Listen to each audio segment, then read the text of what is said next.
মোবারক ও আরমান দুই বন্ধু, দুইজন প্রতিবেশী হওয়ায় স্কুল শেষে তারা একসাথে বাড়ি ফিরত। একদিন বাড়ি ফেরার সময় কাল থেকে তো রোজা শুরু।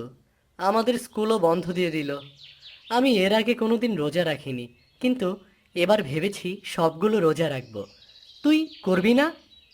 হ্যাঁ, আমিও করব। বাবা বলেছে এবার আমি সবগুলো রোজা রাখতে পারলে আমাকে নতুন দুটো কাপড় কিনে দিবে। তোর বাবা তোকে কি দেবে? হুম? জানি না, কিছু বলেনি এখনো। এর আগের বার তুই পুরনো কাপড় পরে ঈদ করেছিলি, এবার একটা সুন্দর দেখে জামা কিনবি। নয়তো আমরা দুজন একসাথে ঘুরতে বের হলে আমার সাথে তোকে তো মানাবে না, বুঝিস না? দেখি কিনতে পারি কিনা। আমার বাসার সামনে এসে পড়েছি রে, আমি চললাম। কাল বিকালে এখানে দেখা করিস। আচ্ছা, করব।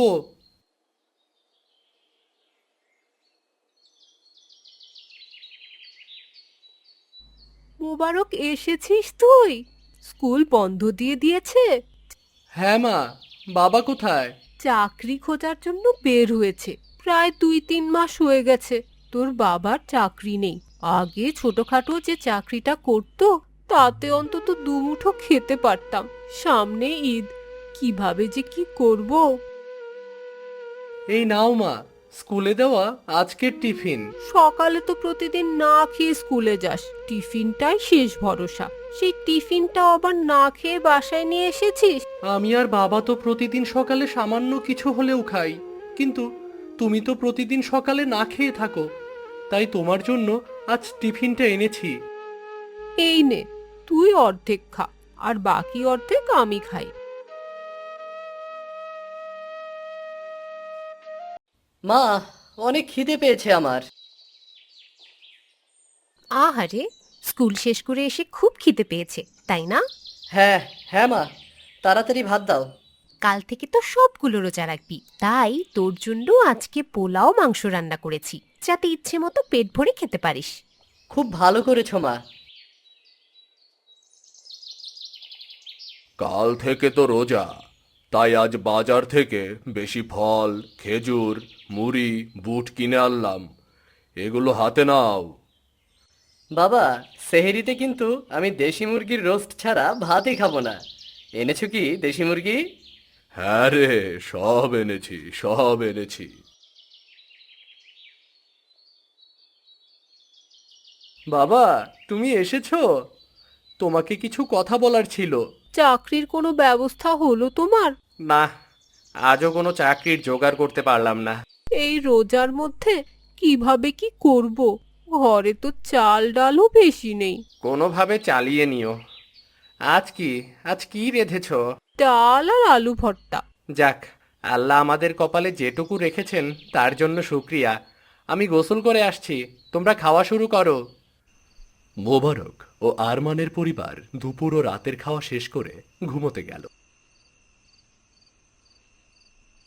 ভোর সম্মানিত রাতে এলাকাবাসী, সেহরির এলান শুনে সেহরি সবাই খাবার সেহরি সময় খাওয়ার হয়েছে। প্রস্তুতি নিল। সকলে ঘুম থেকে উঠুন, সেহরি খেয়ে নিন।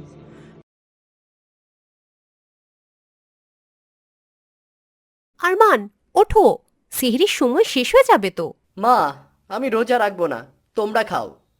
বুঝেছি, এই ঈদে তাহলে আমার ছেলের নতুন নতুন দামি দামি কাপড়ের দরকার নেই, তাই না? না, অবশ্যই আছে। এই দেখো, আমি উঠে পড়েছি। চল চল, তোর মা তোর জন্য খাবার রেঁধেছে রে। মুরগির রোস্ট রান্না করেছে, মুরগির রোস্ট। আজ সেহেরিতে কি আছে? রাতের ভাতগুলো পানিতে ভিজিয়ে রেখেছিলাম, পান্তা ভাত ছাড়া আর কিছুই নেই। আচ্ছা, একটা মরিচ আর পেঁয়াজ দাও আমাকে। এগুলো দিয়ে পান্তা ভাত খেলে খুব ভালো লাগবে। মোবারক কোথায়? ওঠেনি এখনো? এই তো বাবা, আমি এখানে। এই দিকে আয়, সেহেরি খেয়ে নে। আজ আর তুই রোজা রাখিস না, এমনিতেই ভাত কম। আমরা দুজনে কোনোভাবে মানিয়ে নিলেও তুই তো ছোট মানুষ, তোর জন্য রোজা রাখা কষ্ট হয়ে যাবে। অসুবিধে নেই মা, আমি নিয়ত করেছি যে কষ্ট করে হলেও সবগুলো রোজা রাখবো। তোমরা আর আমাকে বারণ করো না। দুই পরিবারই সেহরি খাওয়া শেষ করে ফজরের নামাজ পড়ে ঘুমোতে গেল। পরের দিন বিকেলে মোবারক আরমানের বাসার সামনে গেল আরমানের সাথে দেখা করতে। জানিস, কাল রাতে সেহরিতে বেশি একটা খেতে পারিনি রে। এমনিতে যেখানে কমপক্ষে 2টো রোস্ট খাই, সে জায়গায় কাল একটা খেয়েছি। তুই সেহরিতে কি খেয়েছিস? পান্তা ভাত। পান্তার ইলিশ, তাই না? খুব ভালো করেছিস। আজ রোজা রেখে বেশিক্ষণ বাইরে থাকা যাবে না। বাবা বাসাতে হুজুর রেখে দিয়েছে, আজ থেকে প্রতিদিন আমাকে কোরআন শেখাতে আসবে। তুই কোরআন শরীফ পড়তে পারিস? হ্যাঁ, পারি। তুই কোনো হুজুরের কাছে কোরআন শিখেছিস? আমার মায়ের কাছে শিখেছি। ও আচ্ছা। আরে রহিম, হাতে এতগুলো প্লেট নিয়ে কোথায় যাচ্ছিস তুই? তোরা এইখানে? ভালোই হইল। এই নে, তগলিগা ইফতার পাঠিয়ে দিছে মা, নিজে হাতে বানাইছে। মোবারক, তোরটাও নে। এই ইফতারগুলো নিয়ে তো আমাকে বাড়িতে ফিরতে হবে। তাহলে আরেকদিন দেখা করি, কেমন? ঠিক আছে, যা তাহলে। তোকে এতগুলো ইফতার কে দিল? রহিমের মা দিয়েছে। আল্লাহ রহিমের মায়ের ভালো করুক। রিজিকের মালিক আল্লাহ, তাই তিনি আমাদেরকে প্রথম রোজায় এত ভালো খাবারের ব্যবস্থা করে দিয়েছেন। নামাজ পড়ে তার দরবারে হাজার শুকরিয়া আদায় করা উচিত আমাদের। আজ তাহলে এ পর্যন্তই থাক। আজান দিতে বেশি একটা সময় নেই। কেমন লাগছে তোমাদের প্রথম রোজা রাখতে? খুব কষ্ট হচ্ছে হুজুর, অনেক পানি পিপাসা পেয়েছে, পেটে ক্ষুধাও লেগেছে। প্রথম কয়েকদিন একটু কষ্ট হবে, তারপর দেখবে ভালো লাগছে। আমি তাহলে আজ আসি। কোথায় যাচ্ছেন হুজুর? আমাদের সাথে আজ ইফতার করে যান। অন্য আরেক দিন। প্রথম রোজায় বাসায় ইফতারি না করলে মা রাগ করবেন। ঠিক আছে হুজুর, কাল কিন্তু আমাদের বাসাতে ইফতারি করবেন। ঠিক আছে, করব। আজ আসি তাহলে।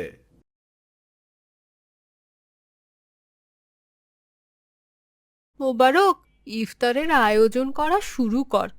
আমি একটু কোরআন পড়ে আসছি। ঠিক আছে মা। রোজা রাখতে বেশি কষ্ট হচ্ছে তোমাদের, তাই না? এ কি রে, এত ইফতারি কোথা থেকে এলো? রহিমের মা দিয়েছে এগুলো। আল্লাহর রহমতের শেষ নেই। মোবারকের মা, তুমি আমাদের পাশে এসে বসো, একটু পরে আজান দেবে। ওই তো আজান দিয়েছে। ফলের জুসের গ্লাসটা আমাকে দাও। এই নে, তোর প্লেটে যা দিয়েছি সব খেয়ে শেষ করবি। বিসমিল্লাহ। হ্যাঁ, সবাই পানি খাও। আল্লাহ যেন আমাদের সকলের রোজা কবুল করেন। এভাবেই রোজার ভালো মন্দ খেয়ে দিন কাটতে লাগলো মোবারক ও আরমানদের। একদিন সন্ধ্যার একটু আগে মোবারকের সাথে দেখা করতে গেল আরমান। মোবারক, কোথায় তুই? বাসায় আছিস? হ্যাঁ, আজ আবার এ সময় আমার সাথে দেখা করতে এলি যে? আজ আমরা মার্কেটে গিয়েছিলাম, ওখান থেকে আসার সময় হুজুরের কাছে তাড়াতাড়ি পড়া শেষ করে তোর কাছে চলে আসলাম রে। এত তাড়াহুড়া কিসের? কাল দেখা করলেই হতো। আরে না, এর মধ্যে তুই অন্য রঙের জামা কিনে ফেলিস। আমি বলতে এসেছিলাম যে এবার আমি একটা সবুজ আর একটা নীল জামা কিনেছি। তোর সাথে আমি আমার নীল জামাটা পরে ঘুরে বেড়াবো, তুইও নীল জামা কিনিস, কেমন?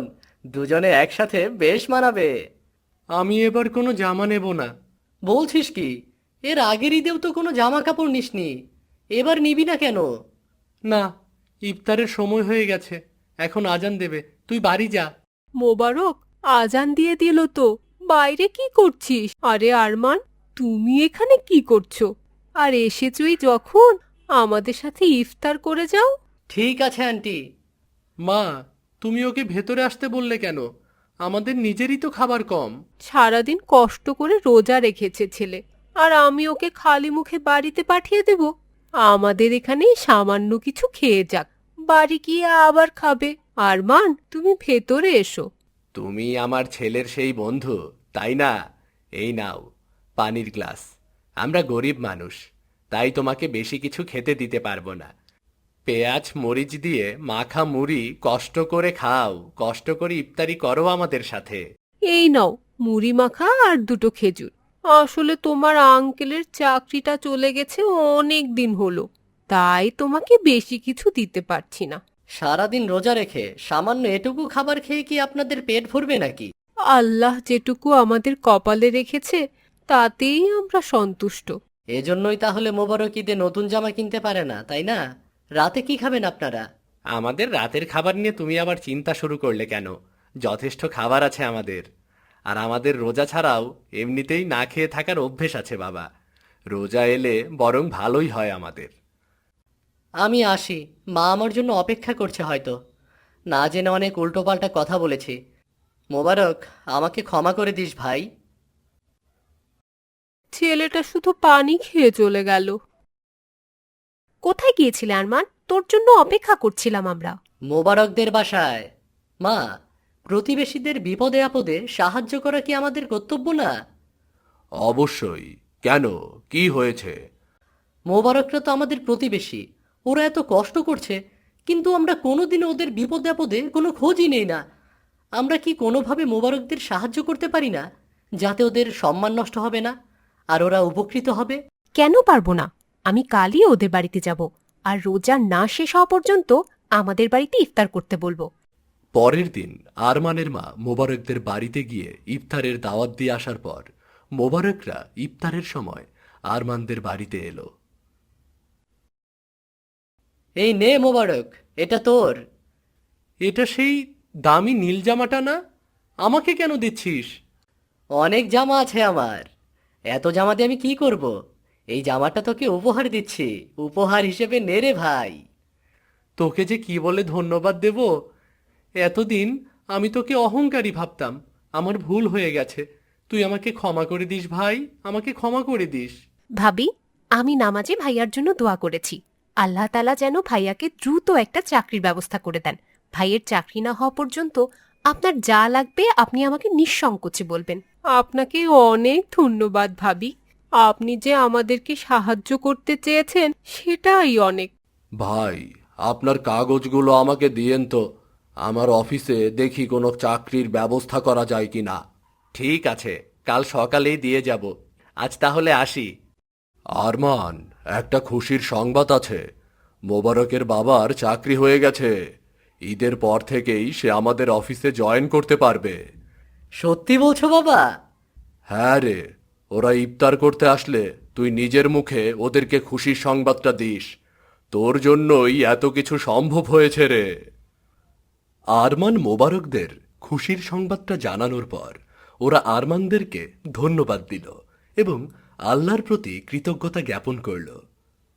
ধন্যবাদ সবাইকে। আমাদের আজকের গল্পটি কেমন লাগলো তা জানিয়ে দিন কমেন্ট করে। এমন আরো সুন্দর সুন্দর গল্প দেখতে আমাদের চ্যানেলটি সাবস্ক্রাইব করুন। ধন্যবাদ।